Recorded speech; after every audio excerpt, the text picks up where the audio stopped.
Hi everyone, welcome back. So today I want to talk about a question I hear all the time from patients and clinicians, and it's going to be around the topic of behavior change, motivation, and chronic pain. And the question is, why can't I just do the thing I know I should do? Now, when you're going to look at behavior change and motivation from a reductionistic biological first perspective, and then we're going to link it directly to chronic pain. So if you live with ongoing pain or feel stuck, or if you're a physio or health professional wondering why your patients get stuck, this one's for you. So part one, what is your system actually trying to do? What is the body aiming for? Well, the basics are this. Your body isn't trying to make you fit, productive, or disciplined. Biologically, it's trying to do a few core things. And that is, one, keep you alive and intact, which is avoiding catastrophic injury or illness. Two, keep you in a safe physiological range, which is your heart rate, blood pressure, temperature, blood sugar, and oxygen, etc. Three, keep you safe enough emotionally and socially. For humans, feeling completely unsafe, rejected, or out of control is a big threat. And then four is reduce nasty surprises. So the nervous system prefers being able to predict what's coming next. Your stress and pain systems are part of how your body manages these priorities. So stress helps mobilize energy to deal with challenges, and pain works as an alarm to get you to protect, rest, or change what you're doing. So they're not moral judges. They're not there to make you a better person. They're protective systems. And I think that's really important. Part two, pain as a behavior change alarm. So pain equals protection, not punishment or tissue damage. So from a reductionistic standpoint, pain is a perception generated by the brain when it believes the body or a body part is under threat and that you need to do something differently. Now, the IASP definition of pain is actually an unpleasant sensory and emotional experience associated with or resembling that associated with actual or potential tissue damage. So, pain is influenced by signals from the tissue, which is nociception, or anything from the somatosensory system, stress levels, immune and hormone signals, past experiences, beliefs and expectations, and the current situation. When the system thinks continuing like this is unsafe, it can turn the pain alarm up.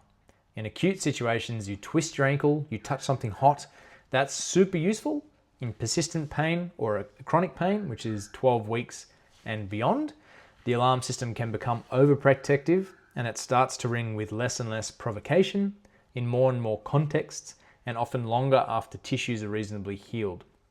So pain becomes a very strong behavior change signal, but the behaviors it drives might be avoidance, guarding, moving less, or sometimes pushing too hard and then crashing, or the boom and bust cycle.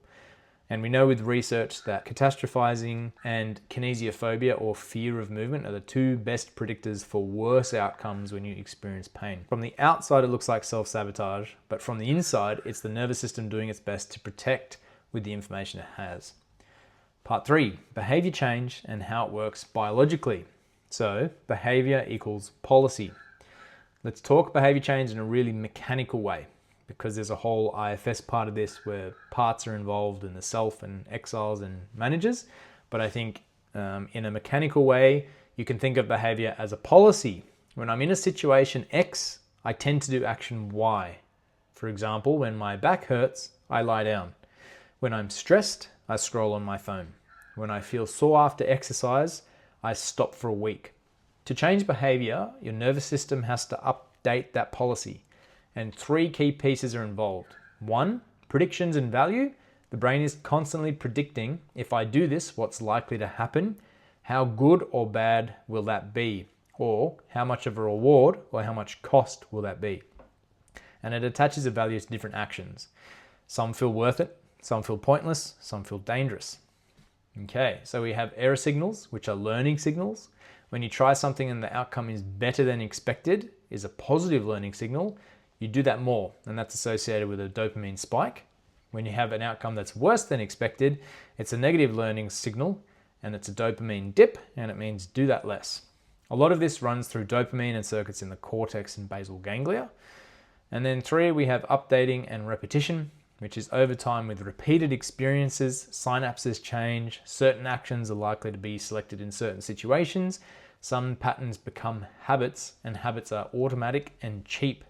So motivation isn't magic. It's basically the current balance of expected benefits versus expected costs and threats for changing compared with the expected benefits versus costs of staying the same.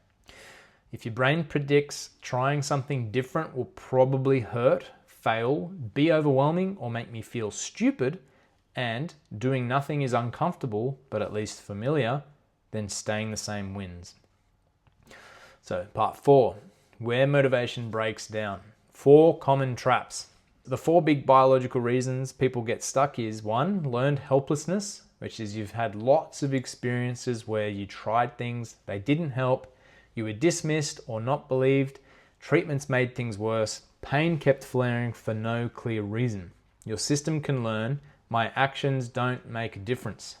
So this isn't about being weak or dramatic, it's literally neural learning from repeated uncontrollable stress.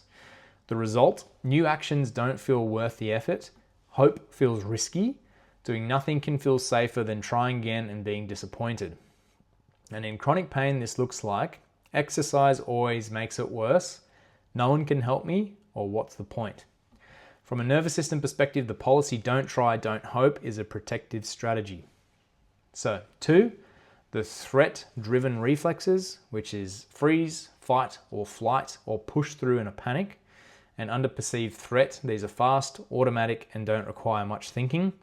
If your system has tagged certain movements, activities, or environments as dangerous, then avoidance and gardening will feel like the only sane options, whereas graded exposure or exercise, even if you intellectually or consciously believe in it, can feel wrong in your body. So you end up with a clash or a polarization, which is one part of you wants change, another part feels like changing is literally dangerous. If you're a clinician, this is that patient who nods and agrees in session, but then can't bring themselves to do the exercises at home. It's not just non-compliance, it's a nervous system caught in a threat loop.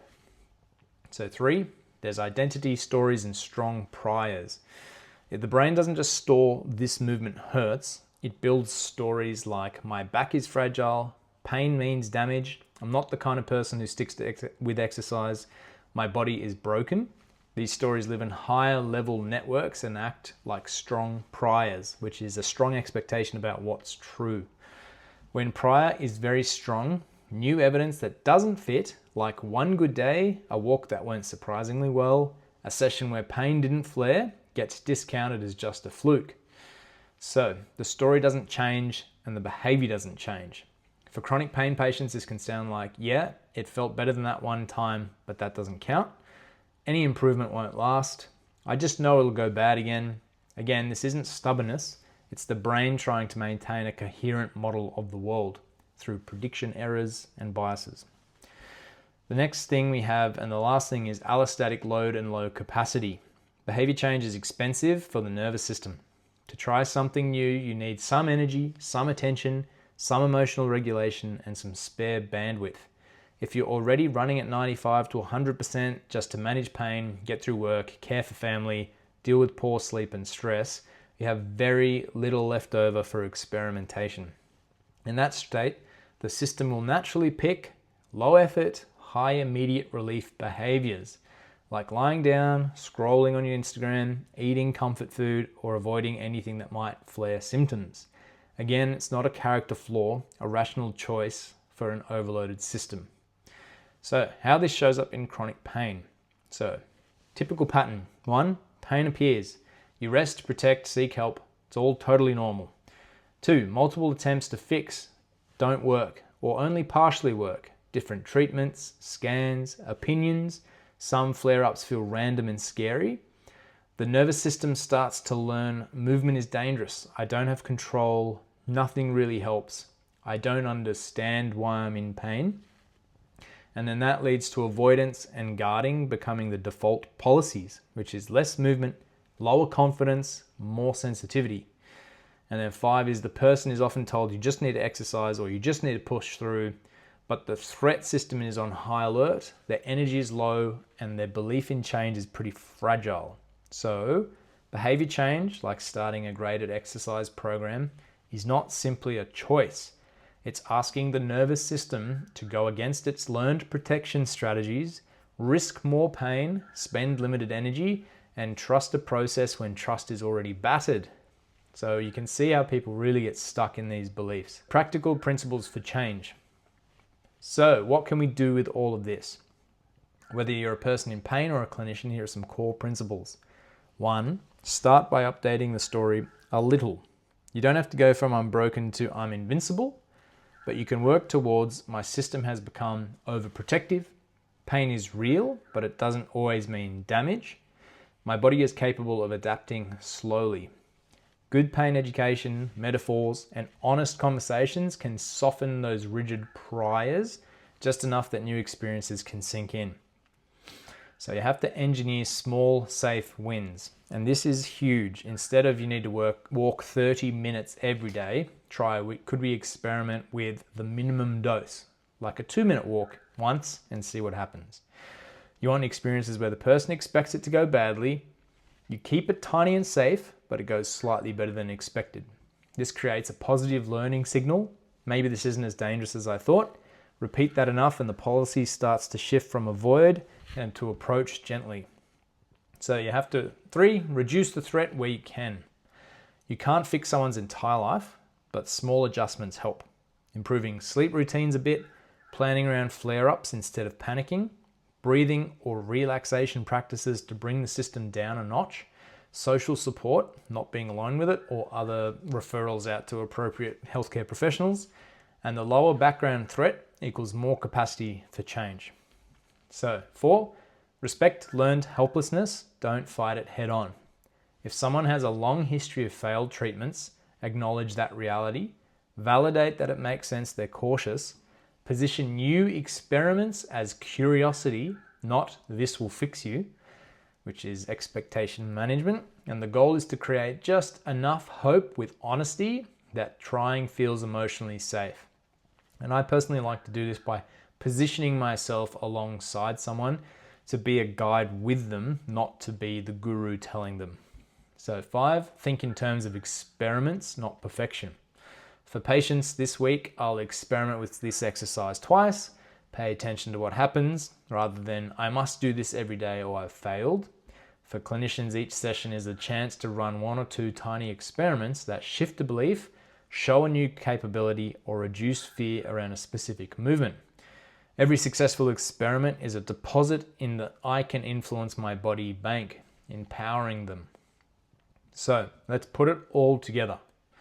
1, your body and nervous system are primarily trying to keep you safe and in a workable range, not make you disciplined or strong-willed. Pain is a behavior change alarm. It pushes you to do something differently when the system perceives threat. In chronic pain, that alarm becomes overprotective. Behavior change and motivation are not just about willpower. They're about predictions and values, learning signals, repeated experience, and how much capacity your system has left. People get stuck because of learned helplessness, threat-driven reflexes, rigid identity stories, and sheer overload. And real change, especially in chronic pain, often starts with slightly updating the story, creating safe, small wins, lowering background threat, and treating everything as an experiment. If you're living with pain and feeling stuck, the invitation isn't just push harder, it's let's find one small, safe experiment that shows your system you might be more capable and less fragile than it currently believes.